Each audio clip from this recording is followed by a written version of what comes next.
Train থেকে যখন স্টেশনে নামলাম তখন সন্ধ্যা হয়ে গেছে। চারিপাশে একটা লোকও নেই, এমনকি স্টেশনে একটা লোকও নামেনি। এদিকে ওদিকে তাকিয়ে কাউকেই দেখতে পেলাম না। না, অফিস থেকে কেউ নিতে এলো না। অফিস থেকে আমাকে নিতে আসবার কথা ছিল, কিন্তু কোথায়? কেউ তো আসেনি। অবশ্য ট্রেনটাই 2 ঘন্টা লেট করে বিকেলের বদলে সন্ধ্যাবেলা এসে পৌঁছেছে, এটাই বা তারা জানবে কি করে? সেই জন্যই হয়তো নিতে এসে বসে থেকে থেকে চলে গেছে। একটা ফোনই করি বরং। এই দেখেছ, ফোনটাও তো সুইচ অফ হয়ে গেছে। উফ, কি যে মুশকিল। লাগেজটা হাতে নিয়ে স্টেশনের বাইরে বেরোতেই দেখলাম কোনো ভ্যান রিক্সা নেই, কোনো অটো বা টোটো কিচ্ছু নেই। বেশ ভারী কটা লাগেজ নিয়ে কিভাবে যে কালিয়াগঞ্জ যাব তা ভেবেই পেলাম না। এখন এই ভারী ভারী লাগেজগুলোকে নিয়ে কালিয়াগঞ্জ যাব কি করে? এদিকে রাস্তাঘাটও তো কিছুই চিনি না। আর স্টেশন থেকে বেরোবার সময় তো দেখলাম স্টেশন মাস্টারের ঘরেও তালা মারা। এমন সময় দেখলাম একটা অটোরিকশা এই দিকেই এগিয়ে আসছে।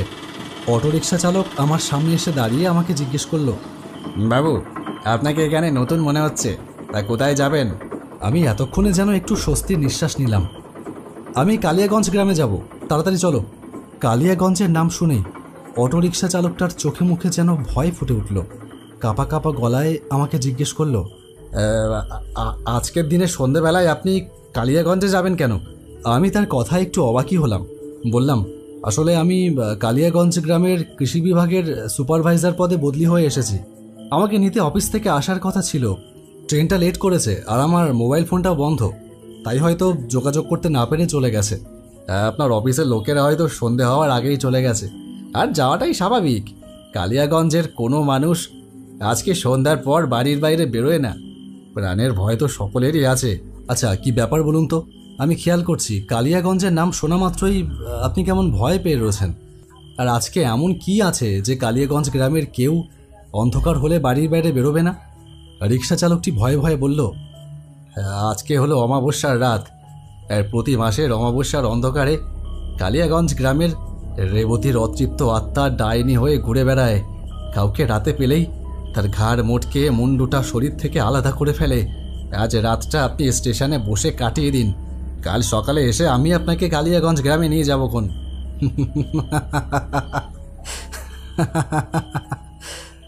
কালিয়াগঞ্জে নিয়ে যেতে গেলে বেশি ভাড়া লাগবে, এটা বললেই তো হয়।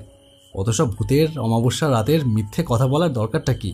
আসলে আপনি শহরের শিক্ষিত মানুষ তো, তাই আমার কথা বিশ্বাস করছেন না হয়তো, কিন্তু কালিয়াগঞ্জ গ্রামে অমাবস্যার রাতে রেবতীর অতৃপ্ত আত্মা ডাইনি হয়ে ঘুরে বেড়ায়, তা একেবারে 100% সত্যি।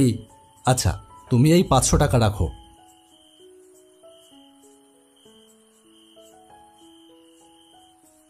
এই আমি উঠে বসলাম, এইবার তুমি আমাকে কালিয়াগঞ্জ নিয়ে চলো। অটোরিকশা চালকটি শেষ পর্যন্ত বাধ্য হয়ে আমাকে কালিয়াগঞ্জ নিয়ে যেতে রাজি হলো। আমার বাড়ি অন্য গ্রামে। আসলে শেষ প্যাসেঞ্জারকে ছেড়ে আমি নিজের বাড়িতেই যাচ্ছিলাম, আর তখনই আপনার সাথে দেখা হলো। আপনাকে এতবার করে বারণ করলাম যে আজকে রাতে কালিয়াগঞ্জে যেতে নেই, তবে আপনার হয়তো প্রাণের মায়াটা নেই, তাই আপনি মৃত্যুর কাছে যাচ্ছেন। তবে আমি আপনাকে কালিয়াগঞ্জ গ্রামের মুখে ছেড়ে দেব, গ্রামের ভেতরে কিন্তু আমি ঢুকতে পারবো না। আচ্ছা ঠিক আছে, তুমি আমাকে কালিয়াগঞ্জ গ্রামের মুখেই ছেড়ে দিও। সেখান থেকে একটু তো রাস্তা, আমি হেঁটেই চলে যেতে পারবো।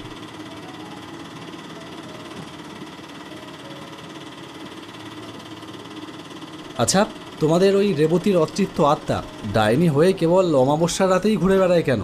আজ থেকে 5 বছর আগে রেবতী কালিয়াগঞ্জ গ্রামে তার শ্বশুর বাড়িতে থাকতো।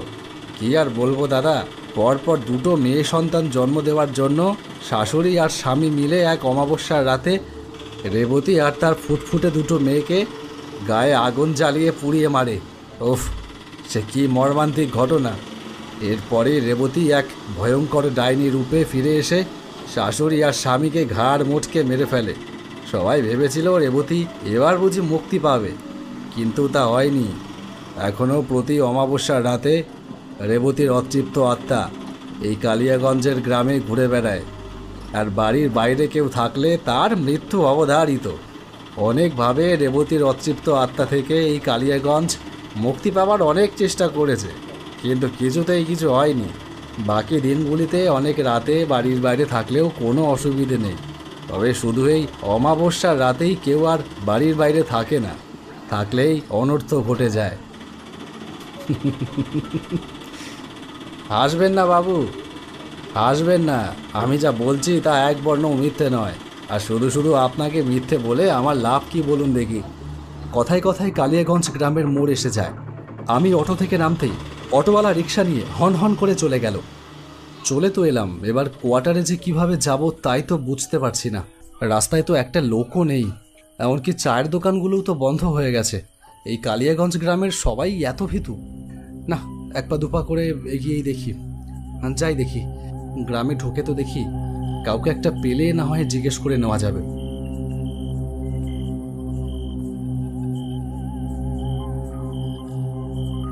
কিছু দূর যেতেই রাস্তার একটা তেঁতুল গাছের পাশে একটা মেয়ে দাঁড়িয়ে রয়েছে দেখলাম। অমাবস্যার জন্য এমনিতেই অন্ধকার, রাস্তার ল্যাম্পপোস্টের অল্প আলোতে মেয়েটিকে তেমন পরিষ্কার দেখা যাচ্ছে না। আমি মেয়েটার কাছে গিয়ে বললাম, আমি কৃষি বিভাগের নতুন সুপারভাইজার, কোয়ার্টারটা কোন দিকে আপনি বলতে পারবেন? মেয়েটা আমার দিকে পেছন ঘুরে দাঁড়িয়ে বলল, আমার পেছনে আসুন। আমি মেয়েটার পেছন পেছন হাঁটা শুরু করলাম। অনেকটা রাস্তা হাঁটলাম মেয়েটার সাথে, কিন্তু কোথায় কোয়ার্টার? মেয়েটা হাঁটছে তো হাঁটছে, কোথায় নিয়ে যাচ্ছে আমাকে কে জানে। এরপর দেখলাম মেয়েটা ধীরে ধীরে একটা জঙ্গলের মধ্যে ঢুকে গেল। হয়তো এই পথেই কোয়ার্টার। আচ্ছা, তুমি একা এত রাতে ওই রাস্তায় কি করছিলে? তোমার ভয় করে না? আমার কথা শুনে মেয়েটা চুপ করে থাকে, কোনো উত্তর দেয় না। আমিও আর কোনো কথা বাড়ালাম না।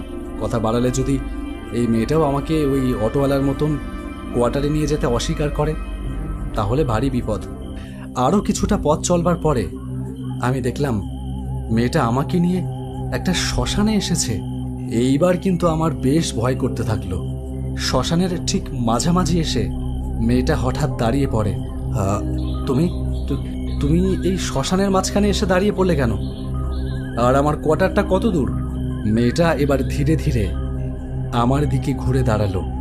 অল্প আলোতেও মেয়েটার সেই ভয়ঙ্কর চেহারা দেখে আমার আত্মারাম খাঁচা ছাড়া হয়ে গেল। মেয়েটার মুখটা যেন আগুনে ঝলসে গেছে, চোখ দুটো বাইরে বেরিয়ে আসছে, সারাটা শরীরের মাংস যেন পুড়ে দলা পাকিয়ে গেছে। কি বিভৎস, কি ভয়ঙ্কর! হে, আমি কার সামনে দাঁড়িয়ে আছি? আমি বুঝতে পারলাম অটো রিক্সা চালক আমাকে যা বলেছিল তা হাড়ে হাড়ে সত্যি। এটা হলো রেবতীর অতৃপ্ত আত্মা, যে এখন ডাইনি। আজকে অমাবস্যা রাতে আমাকে কোয়ার্টারের পথ দেখানোর নাম করে এই শ্মশানে নিয়ে এসেছে। বুঝলাম সাক্ষাৎ মৃত্যুর সামনে এসে দাঁড়িয়েছি।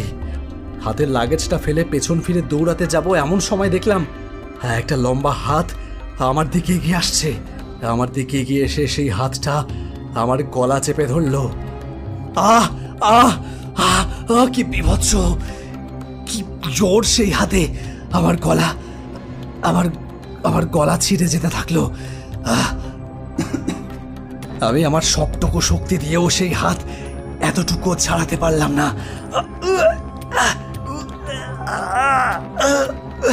আমার জীবন বুঝে এই মুহূর্তে বেরিয়ে যায়। ঠিক সেই মুহূর্তে একটা কথা মনে পড়ে গেল।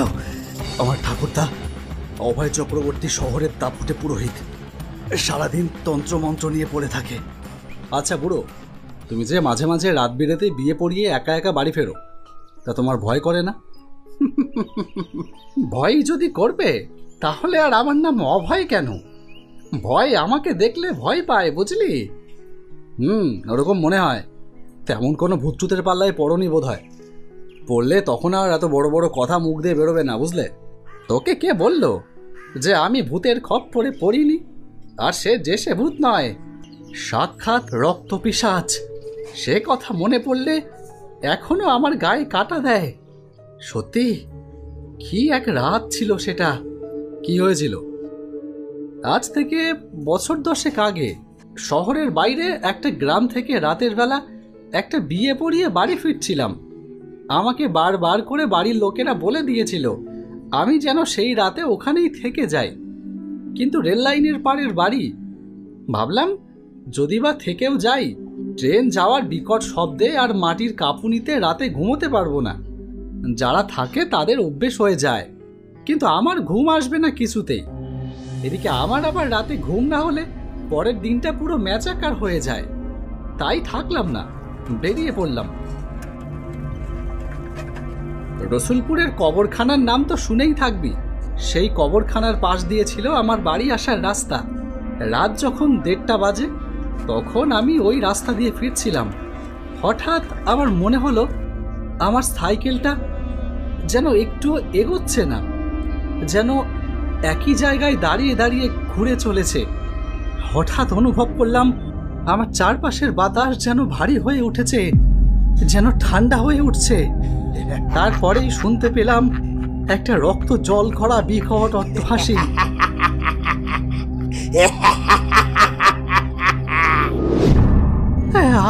আবার বিষয়টা বুঝতে আর দেরি হলো না। সামনে তাকিয়ে দেখলাম খানিক দূরে দাঁড়িয়ে আছে এক বিকট চেহারার পিশাচ। এরা পাতালের বাসিন্দা। কবরের নরম মাটি এদের পাতালে যাওয়ার রাস্তা। খিদে পেলে এরা ওই পথ দিয়ে বাইরে বেরিয়ে আসে। জীবন্ত মানুষের রক্ত এদের প্রিয় পানীয়। বুঝলাম এ এসেছে আমাকে মেরে ফেলে আমার রক্ত পান করবার জন্য। হঠাৎ আমার গুরুর শেখানো গাত্রবন্ধনী মন্ত্রের কথা মনে পড়ে গেল। মনে মনে সেই মন্ত্র 3 বার জপ করলাম। তারপর সামনে দাঁড়িয়ে থাকা সেই রক্তপিশাচ কখন যেন গায়েব হয়ে গেল। নির্বিঘ্নে সেই রাতে বাড়ি ফিরলাম। আয় তোকেও কানে কানে সেই মন্ত্রটা শিখিয়ে দিই। তুইও রাত বিরেতে বাড়ির বাইরে থাকিস, কখন যে কি বিপদ আসবে তা তো বলা যায় না। আর দেরি না করে চোখ বন্ধ করে সে 4 অক্ষরের মন্ত্র জপ করলাম।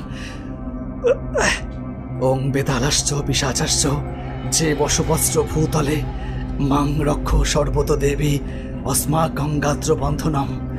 এর সাথে সাথে অবাক হয়ে দেখলাম আমার গলায় মৃত্যু শেলের মতো আঁকড়ে থাকা সেই হাত কোথায় যেন অদৃশ্য হয়ে গেল। আর সাথে সাথে আমার সামনে দাঁড়িয়ে থাকা সেই ডাইনিও অদৃশ্য হয়ে গেল। যেন জীবন ফিরে পেলাম, কি শান্তি। আর সেখানে দাঁড়ালাম না, দৌড়াতে দৌড়াতে সেখান থেকে বেরিয়ে এলাম। বাইরে একটা মন্দির দেখতে পেলাম। ভাবলাম এখানেই রাতটা কাটিয়ে দিই, তারপর সকাল হলে কোয়ার্টারের খোঁজ করা যাবে।